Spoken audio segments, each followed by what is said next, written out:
రుద్రంగి మండల కేంద్రానికి చెందిన గల్ఫ్ కార్మికుడు అన్నవేణి స్వామి ఈ నెల 3వ తేదీన అనారోగ్యంతో మృతి చెందగా ముద్రాజీ యూత్ సంఘ సభ్యులు స్వామి కుటుంబాన్ని పరామర్శించి 15,000 రూపాయలు ఆర్థిక సహాయం అందజేశారు.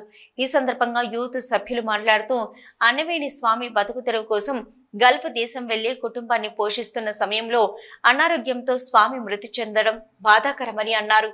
ఇంటి పెద్ద దిక్కు చనిపోవడంతో ఆ కుటుంబ పరిస్థితి దయనీయంగా మారిందని అన్నారు.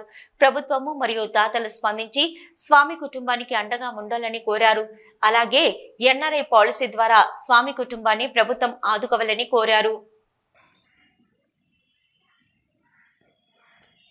ఈ నెల 3వ తారీఖు రోజున మన రుద్రంగి వాస్తవ్యుడైన అన్నవేణి స్వామి దాదాపుగా 20 సంవత్సరాల నుంచి గల్ఫ్ దేశంలో పనిచేసుకుంటున్నారు. ఈ క్రమంలో ఆయనకు అక్కడ అనారోగ్యం గురైనాడు.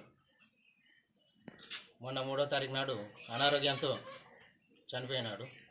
వారికి మన ఊరు గ్రామ ప్రజలు కానీ మన నాయకులు కానీ పిల్లలు చాలా చిన్నపిల్లలు ఉన్నారు, వాళ్లకు తగిన సహాయం అందించగలరని అనుకుంటున్నాను. ప్రభుత్వం నుంచి ఎన్ఆర్ఐ పాలసీ ద్వారా ఈయనను వాళ్ళ కుటుంబాన్ని ఆదుకోవాలని ప్రభుత్వాన్ని నిర్ణయించుకుంటున్నాను.